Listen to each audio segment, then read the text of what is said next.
Most people never realize when destruction enters their life because it doesn't arrive violently. It arrives quietly, wearing familiarity, comfort, and concern. It doesn't demand your downfall, it simply asks for your attention, and the moment your focus shifts, your clarity weakens. This is how distraction works. Not by stopping you, but by slowly pulling you off course while convincing you nothing is wrong. If you miss this moment, you don't fall, you drift. And drifting is how purpose gets delayed, how intuition gets muted, and how people lose years without ever knowing when it started. There are moments in life when someone enters your path and nothing feels wrong on the surface. Yet everything inside you quietly tightens. There's no obvious betrayal, no clear attack, no dramatic conflict, just a subtle shift in your energy. Your focus begins to scatter. Your clarity dulls, your peace feels interrupted. This is often how distraction or destruction arrives, not as chaos but as familiarity, not as danger but as comfort. And if you don't understand this, you will mislabel the warning signs as coincidence instead of recognizing them as signals. People sent to distract or destroy you rarely come wearing obvious masks. They come during seasons of growth, transition, healing, or elevation. They appear when you are becoming more disciplined, more focused, more aligned with your purpose. Their presence doesn't initially pull you backward, it pulls you sideways, slowly, quietly. You don't stop moving, but you stop moving forward. That's the first danger. Destruction doesn't always begin with loss, sometimes it begins with delay. The most dangerous interference is not opposition, it's interruption. Someone sent to destroy you doesn't always aim to break you, they aim to dilute you. They interrupt your momentum, your routines, your spiritual alignment, your self-trust. You begin to question instincts you once followed with certainty. You hesitate where you were once decisive, and because nothing dramatic has happened yet, you tell yourself you're overthinking. But your intuition is not loud, it whispers before it screams. One of the earliest signs is how your inner world changes after consistent interaction with them. Pay attention to your thoughts. Before them, your mind was ordered. After them, it feels crowded. You replay conversations. You second-guess your progress. You feel mentally busy, but spiritually empty. This is not accidental. Distraction works by occupying your attention just enough to keep you from noticing that your growth has stalled. A person sent to distract you will often take an unusual amount of your mental energy without contributing clarity or stability. Conversations feel circular, advice feels confusing, support feels conditional. They don't necessarily oppose your goals, they simply never reinforce them. Over time, you begin to talk less about your purpose and more about emotions, drama, problems, or their needs. Your vision shrinks without you realizing it. Another early signal is how time behaves around them. Time feels consumed but unfulfilled. Hours disappear with little to show for it. You feel busy, yet unaccomplished. When someone is meant to align with your path, time spent with them energizes you or sharpens you. When someone is sent to distract you, time spent with them leaves you tired, foggy, or behind schedule. Pay attention to how often your boundaries weaken in their presence. You start justifying things you once stood firm on. Sleep routines slip, focus breaks, discipline softens, not because they force you, but because being around them subtly lowers your internal standards. Destruction rarely demands rebellion, it encourages compromise. People sent to destroy you often present themselves as safe. They listen well, mirror your struggles, validate your pain, but never strengthen your resolve. They make you feel understood while slowly disconnecting you from your inner authority. You feel emotionally seen, but spiritually drained. This is not connection, it is dependency disguised as empathy. There is also a distinct imbalance in effort. You give clarity, patience, reassurance, and emotional labor. They give confusion, inconsistency, or emotional volatility. Over time, your role becomes stabilizer, fixer, or emotional anchor. Meanwhile, your own needs go unaddressed. Destruction often works by turning you into a caretaker for someone who benefits from your depletion. Another sign is resistance, subtle resistance, whenever you attempt to level up. When you talk about discipline, they change the subject. When you talk about goals, they joke. When you talk about growth, they downplay it. They may not criticize directly, but they never encourage momentum. Their silence becomes a quiet form of sabotage.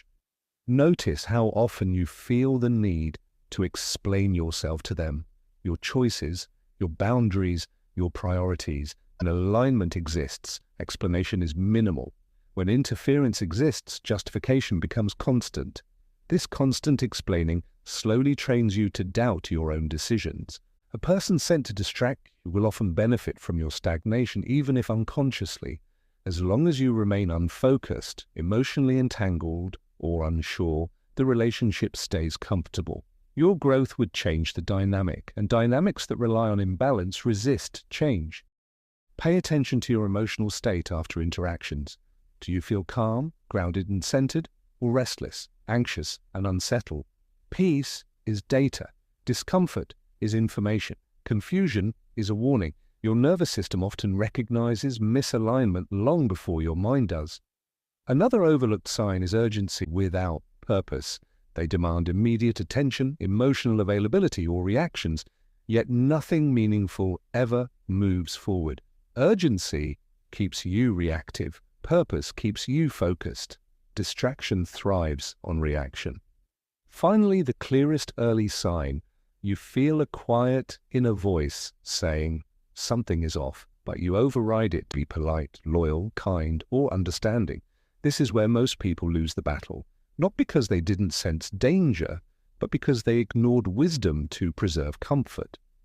Once the initial intuition has been ignored, distraction no longer whispers. It begins to repeat itself through patterns. The danger isn't in isolated behavior, it's in consistency. Anyone can have a bad day. Anyone can misunderstand once. But people sent to distract or destroy you operate through repetition.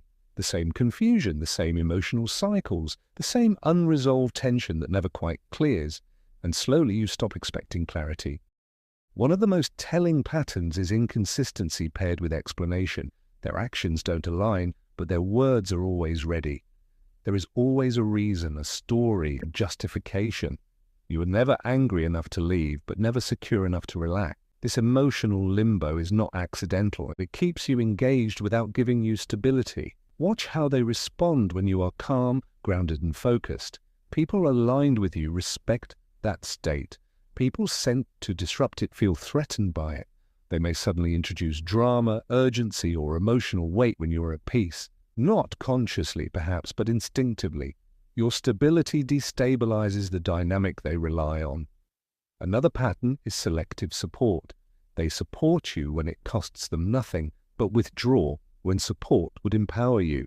They are present when you doubt yourself, absent when you're confident, available when you're confused, distant when you're decisive. This isn't coincidence. Your clarity removes their influence. Notice how often conversations turn toward their problems, their emotions, their struggles, especially after you attempt to speak about growth or direction. This subtle redirection keeps you emotionally invested while quietly sidelining your own progress. Over time, your life becomes the background to their inner world. People sent to distract you often discourage solitude, not openly, but indirectly. They make you feel guilty for needing space. They interpret boundaries as distance. They frame independence as withdrawal. Solitude is dangerous to manipulation because it restores clarity. Anyone who resists your alone time is resisting your awareness. Another behavioral signal is how they react to your boundaries. Healthy people adjust, distracting people negotiate, destructive people test. Each boundary becomes a debate, a joke, a temporary agreement. Eventually, you stop enforcing boundaries because enforcing them feels exhausting. This is erosion, not compromise. Pay attention to how often they interrupt momentum. You're about to start something important. An argument appears. You're focused. A crisis arises. You're disciplined. A distraction suddenly feels urgent. This pattern is especially telling when it happens repeatedly at pivotal moments. Disruption has timing. They may also subtly rewrite your narrative. They remind you of past mistakes more than future potential. They emphasize your flaws over your progress. They frame your growth as change in a suspicious tone. This keeps you anchored to an older version of yourself, one that's easier to influence. Watch for emotional hooks. They share vulnerability or moments that pull your attention away from yourself. Just as you're pulling back, they open up. Just as you're detaching, they need you. This creates emotional obligation, making it harder to step away without feeling cruel. Another pattern is dependency disguised as closeness. You become their primary source of reassurance, direction, or emotional regulation. Meanwhile, they contribute little to your stability. Over time, you carry emotional weight that was never meant to be yours. People sent to distract or destroy you often avoid resolution. Issues are discussed but never concluded. Apologies are vague. Accountability is partial. Closure never fully arrives. This keeps the emotional loop open and you stuck inside it. Notice how often you feel the need to fix misunderstandings rather than move forward. Growth moves forward. Distraction circles backward. If the same issues resurface with new language but identical outcomes, you are not in a relationship, you are in a cycle.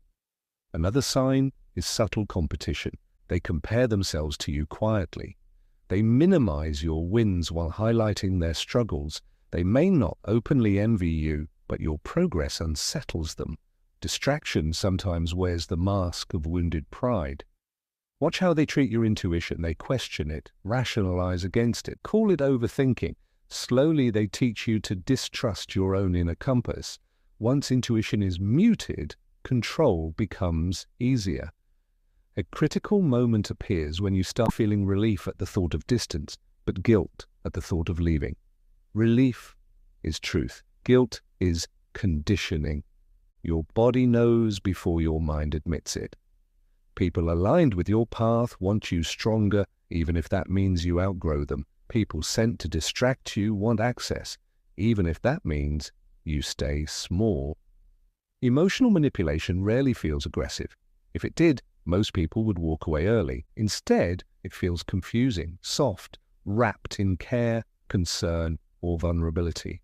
The manipulator doesn't push you off your path. They gently lean you away from it while insisting they're protecting you. One of the most dangerous forms of manipulation is concern that undermines confidence. They question your decisions for your own good. They raise doubts under the guise of realism. They ask, "Are you sure?"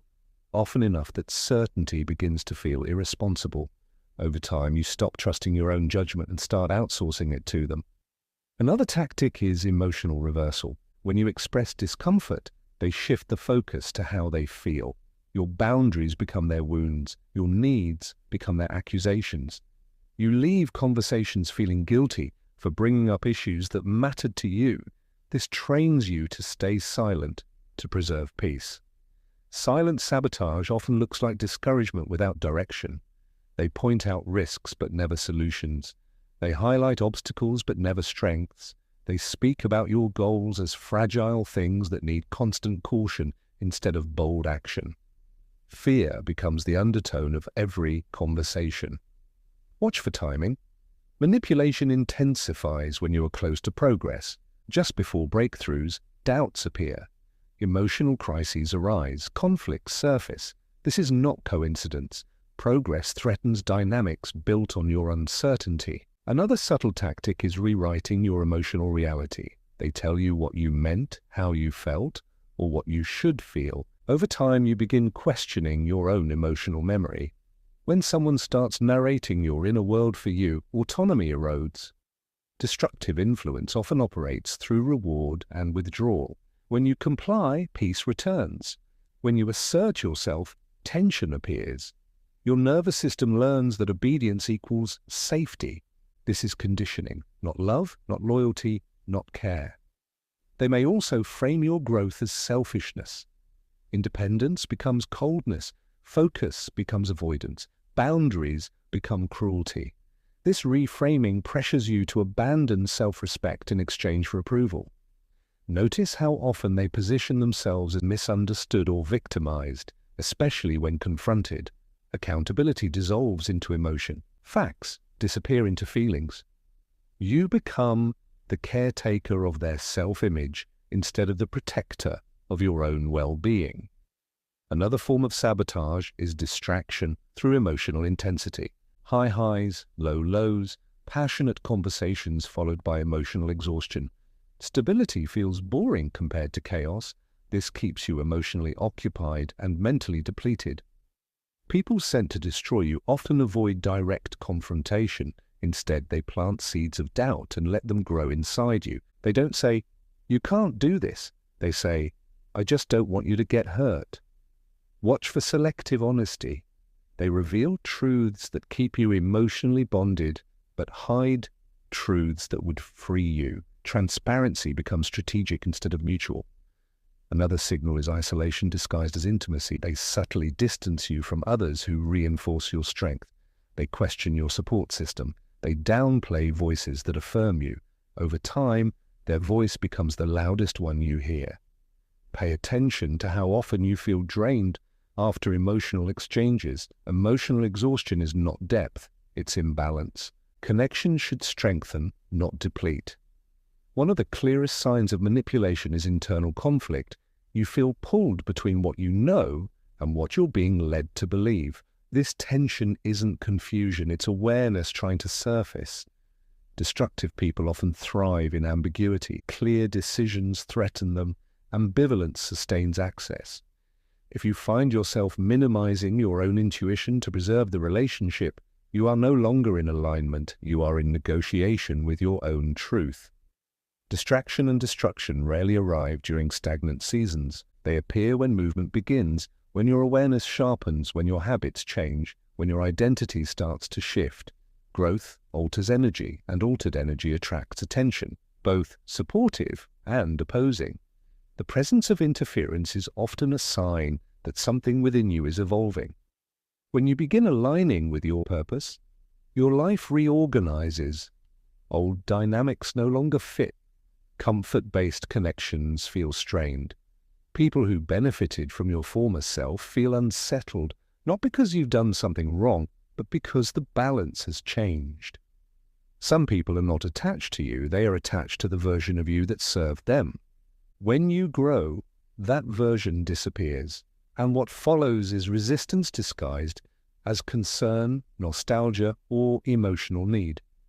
Growth creates contrast. Your clarity highlights their confusion, your discipline reflects their avoidance, your peace exposes their chaos. This contrast can trigger unconscious sabotage, not out of cruelty, but out of discomfort. They don't want to destroy you, they want the discomfort to stop. Another reason interference appears during growth is because transformation requires focus. Anything that scatters attention becomes a threat. Distraction is easier than direct opposition. It doesn't look like attack, it looks like interruption. People sent to distract you often show up as bridges, connections that feel meaningful but lead nowhere. They seem important at the time, but in hindsight, they delay more than they deliver. Their role is not longevity, it's diversion. Elevation also changes your standards. What you once tolerated becomes uncomfortable. This internal shift creates friction. Those who cannot rise with you may try to slow you instead. There is also timing. Interference often arrives when you are about to step into independence, reduces influence, resists loss. Some connections exist to test discernment, not companionship.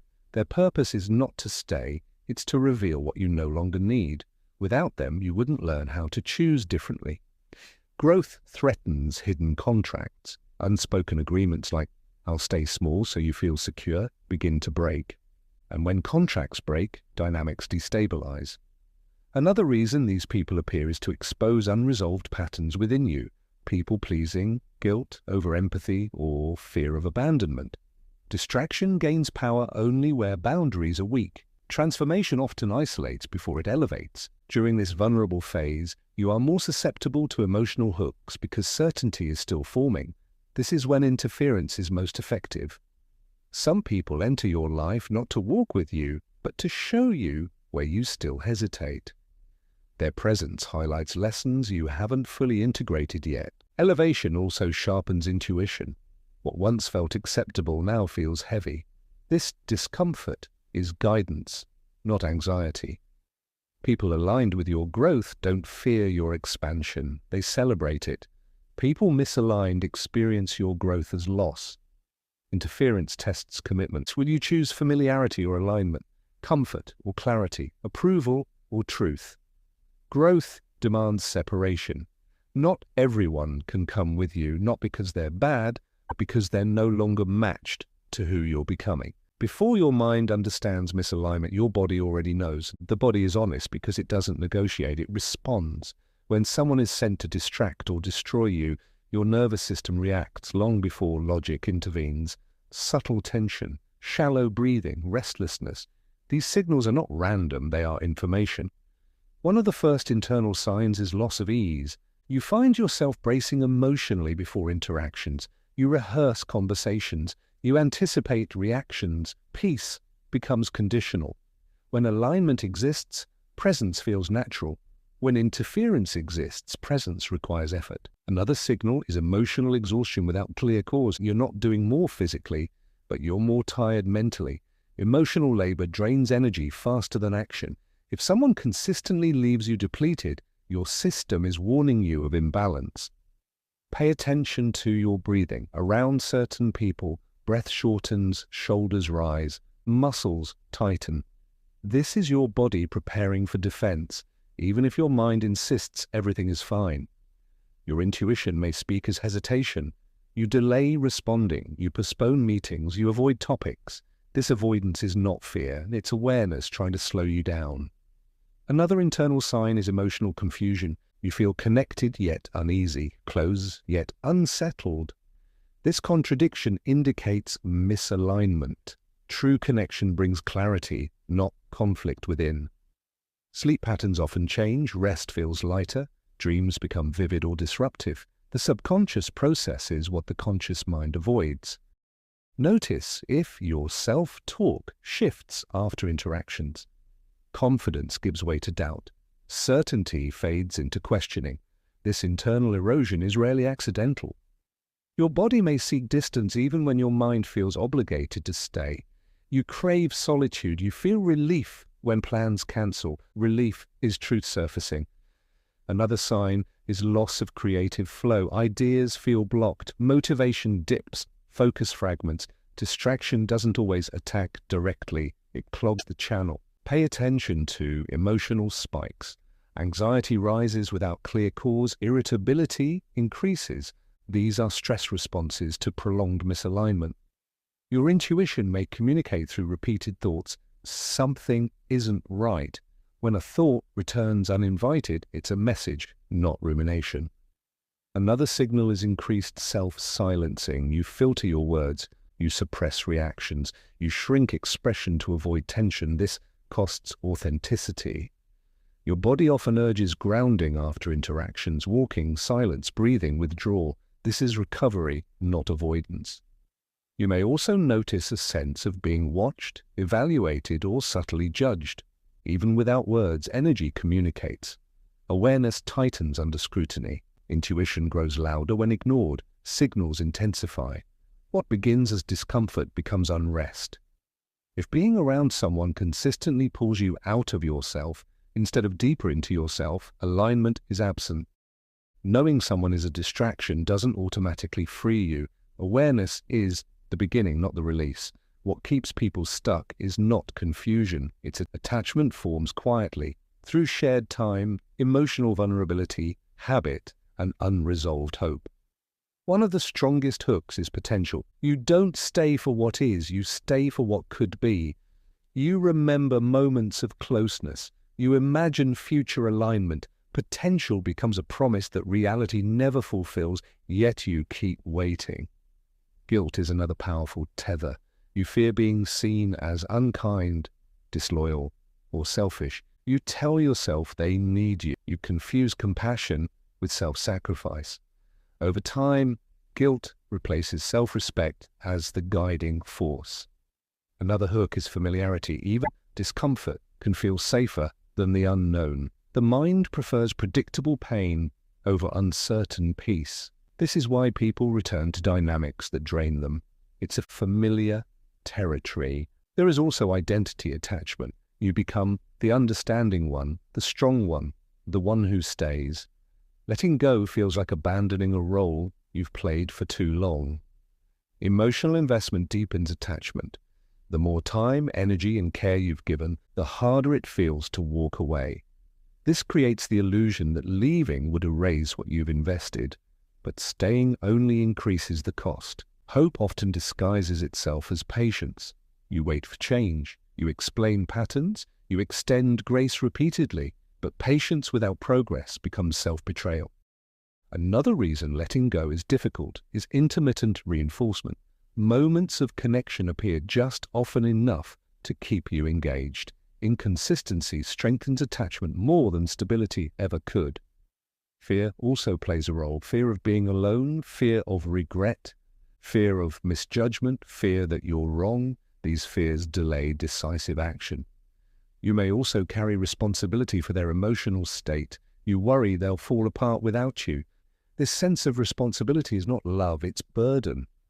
Letting go forces grief, not just of the person, but of the future you imagined. Grief feels heavy, so you postpone it by staying. Another hook is unfinished conversations. You believe clarity will bring closure, but some dynamics never resolve because confusion is part of the structure. People sent to distract you benefit from your hesitation. Indecision preserves access. You may also doubt your perception. You question whether it's really that bad. This self-doubt is often learned through prolonged manipulation. The hardest truth: staying feels active, leaving feels final, and finality requires courage. Letting go is not rejection, it's alignment. It's choosing truth over comfort.